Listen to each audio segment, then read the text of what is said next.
La parole est près de toi, elle est dans ta bouche.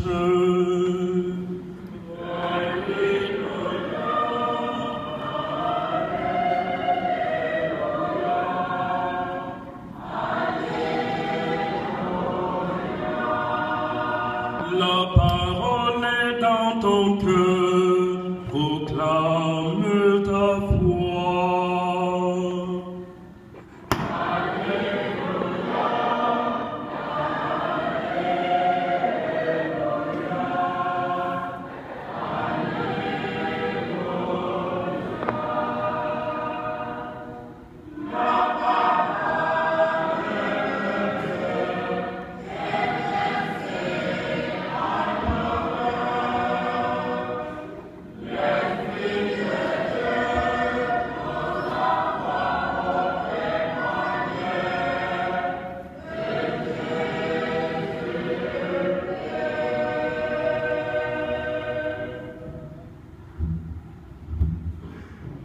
Seigneur soit avec vous.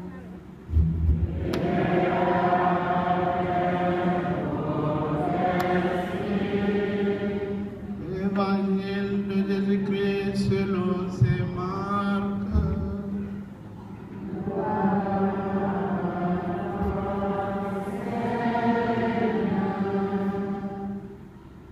Exceptionnellement, je vous invite à vous asseoir.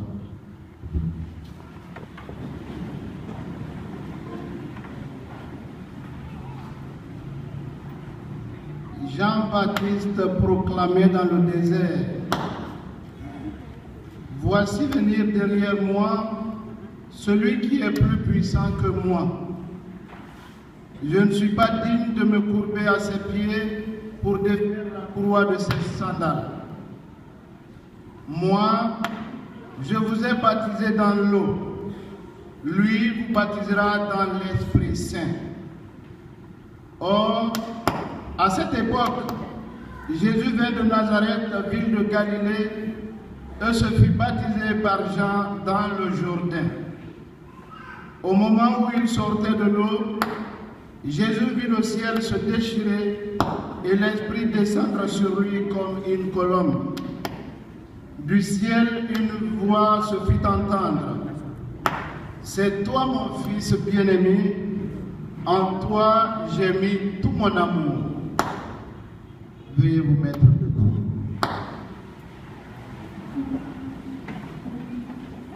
Acclamons la parole de Dieu.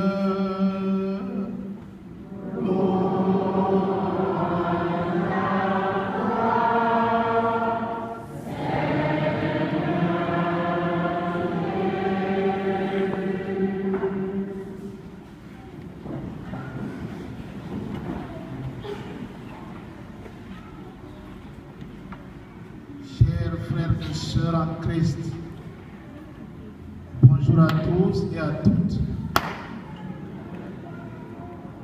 Bonne et heureuse année 2015.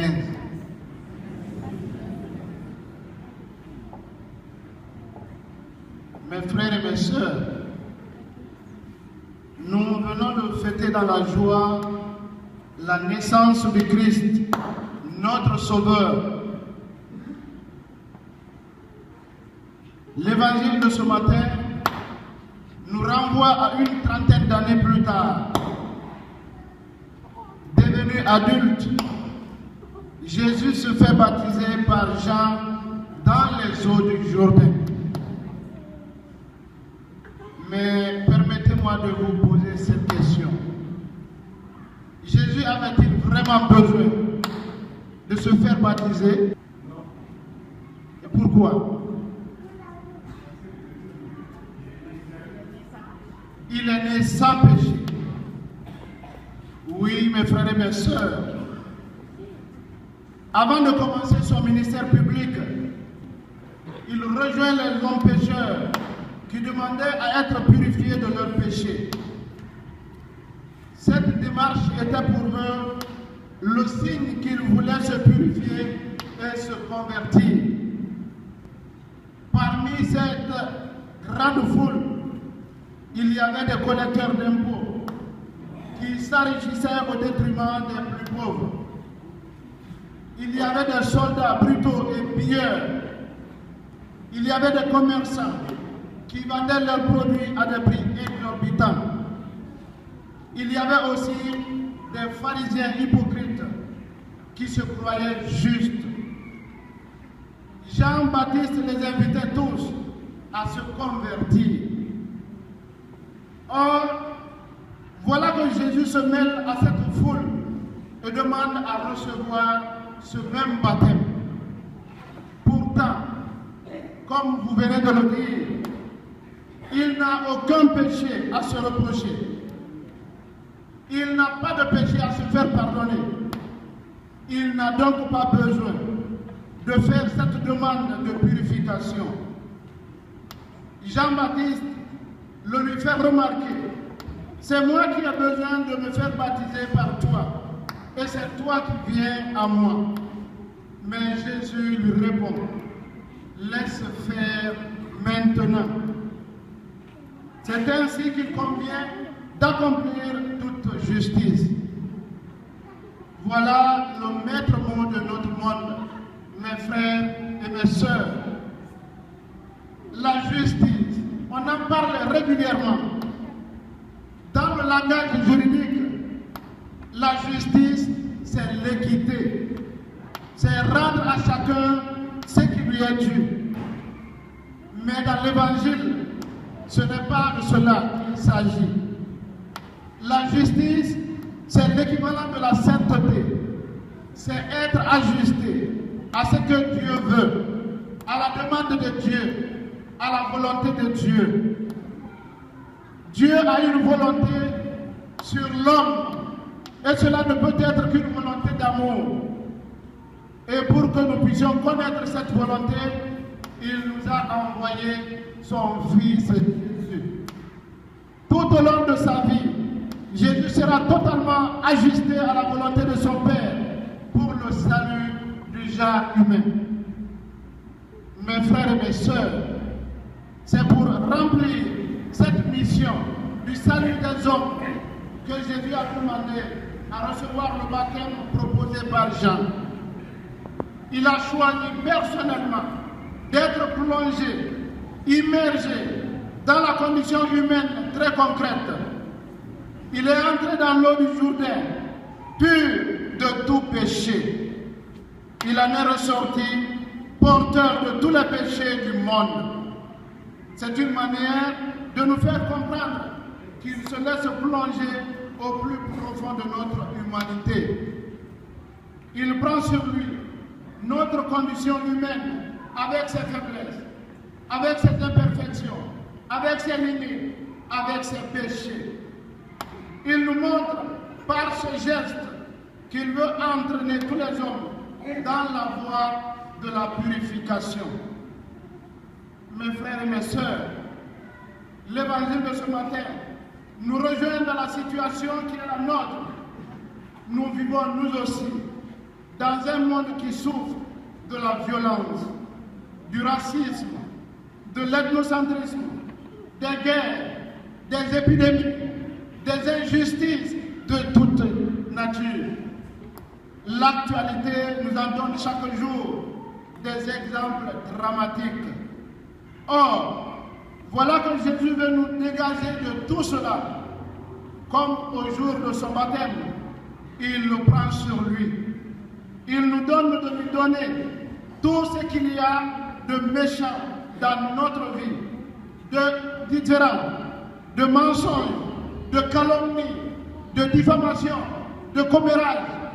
Voilà ce que Jésus veut prendre par son baptême dans les jours du Jourdain. Il veut nous en libérer. Il désire que nous vivions toujours heureux. Oui, mes sœurs et mes frères, il nous montre le chemin de son cœur pour que nous venions le voir tous les jours et que nous vivions de sa vie comme on vit d'oxygène dont on ne peut se séparer, comme on vit dans une maison qui devient port d'attache d'une existence.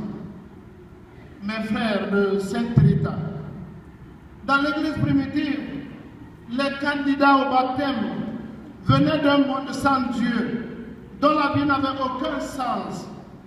Le baptême était pour eux le point de départ d'une rupture avec l'existence qu'ils avaient connue jusque-là. Ils avaient le sentiment que c'est seulement par le baptême qu'ils commençaient à vivre vraiment. Tout ce qu'ils avaient connu jusque-là était absurde et vide. Leur seule préoccupation était la recherche effrénée des plaisirs et des fêtes, de tout ce qui pouvait exciter l'essence et la curiosité humaine. Le baptême était pour ces communautés primitives le point de départ d'une rupture avec toute cette agitation. C'était pour eux une nouvelle naissance. Oui, aujourd'hui encore, le baptême est un sacrement qui nous fait participer à la nature de Dieu. Le baptême nous arrache à une voie sans issue, à une voie de solitude. Il nous donne d'être véritablement enfants de Dieu. Mais chacun de nous doit s'examiner personnellement. Le baptême, c'est le sacrement qui fait de nous des chrétiens. Et le chrétien, c'est celui qui doit imiter totalement Jésus-Christ.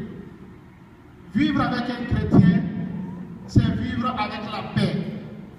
Croiser un chrétien, c'est croiser la justice, c'est croiser la joie, c'est croiser la bonté, c'est rencontrer l'amour en personne.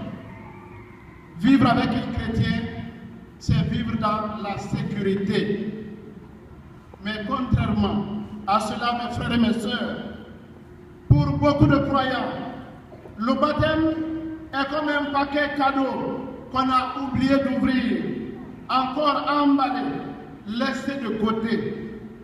Certes, ils ont validement reçu le baptême, mais c'est un sacrement qui est encore lié avec des corps qu'on ne peut pas détacher. C'est-à-dire un sacrement dont l'efficacité reste entravée, dont le fruit n'est pas utilisé. Beaucoup de chrétiens aujourd'hui ne savent pas que faire de leur baptême.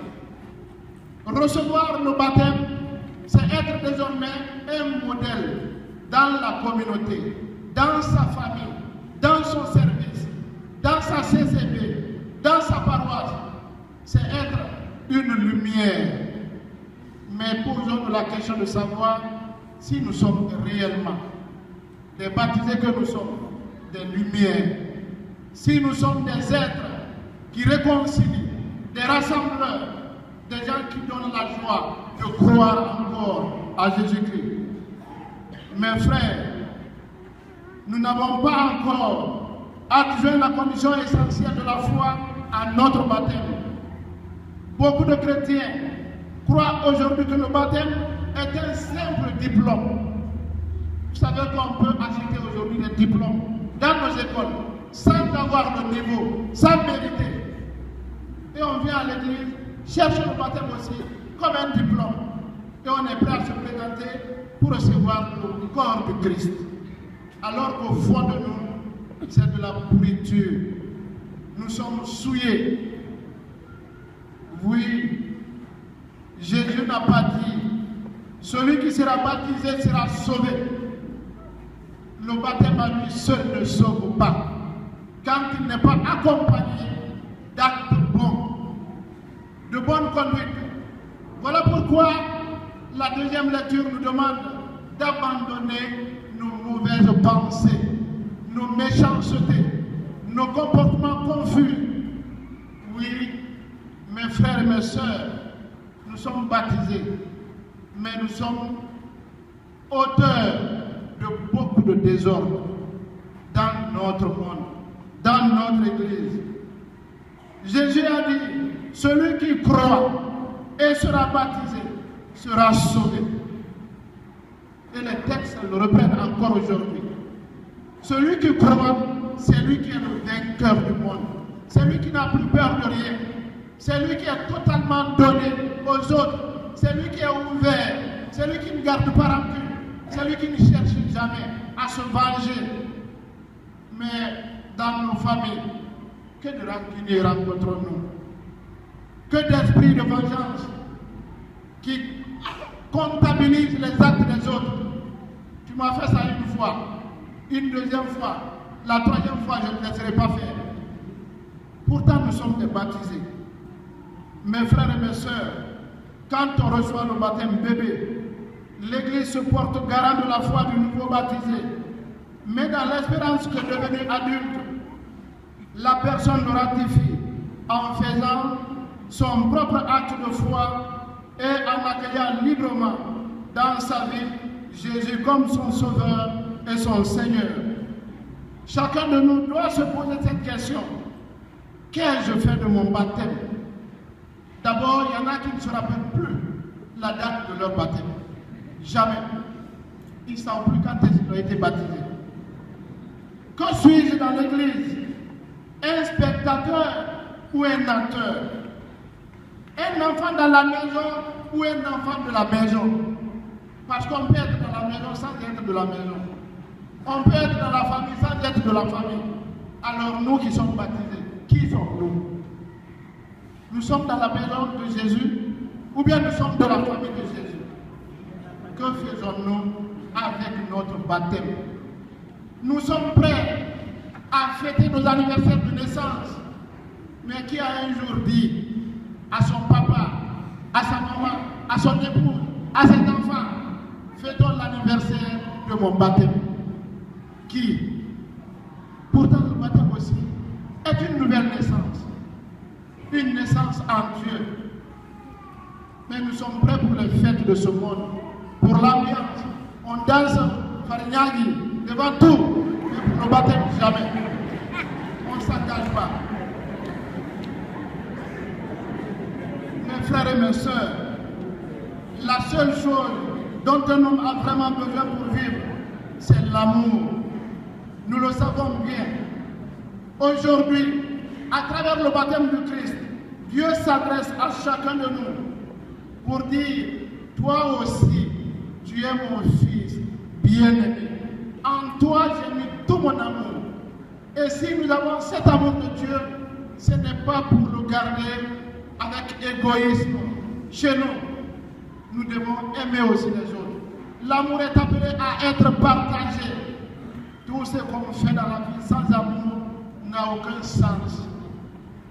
Deux époux qui vivent en famille et qui ne s'aiment pas vivent dans l'esclavage. Même quand on est belle ou beau, si on ne vit pas cette beauté avec amour, on devient laid. Quand on est intelligent et qu'on ne vit pas cette intelligence avec amour, on devient ridicule. Quand on est chef, on a le pouvoir, on ne le gère pas avec amour, on devient dictateur. Mes frères et mes sœurs, Dieu nous aime. Toi et moi, nous sommes les enfants de Dieu bien-aimés. Et c'est Jésus qui nous a donné l'occasion d'entrer dans cet amour de Dieu. Fort donc de cet amour qui nous habite, nous pouvons témoigner de cet amour à tous nos frères et à toutes nos sœurs et témoigner aussi de cette formidable espérance que tout homme peut vivre de la vie éternelle. À travers le baptême, nous sommes tous appelés à être comme Jésus, à entrer dans la vie de Dieu. La seule condition, c'est de nous comporter avec exemplarité. C'est de faire que chacun de nous soit vraiment le sel de la terre. Et vous connaissez la valeur du sel. Le sel donne le goût aux aliments. Alors, mesdames et messieurs, enfants, jeunes, chorisés, catéchistes, donnons le goût aux autres dans nos communautés. Le chrétien, c'est quelqu'un qui crée la joie. Mais pourtant, quand on nous voit avec nos visages toujours blasés, c'est comme si on a dit pacte avec Satan. Vous savez, Satan, lui, il ne sourit jamais. Et il y en a parmi nous, les 365 jours de 2015, on ne verra pas leur dents. Ils ne souriront jamais. Alors le Seigneur nous invite aujourd'hui à nous ouvrir aux autres, à sourire, à faire en sorte que nous construisons un monde où la vie vaut la peine d'être vécue, maintenant et pour les siècles des siècles.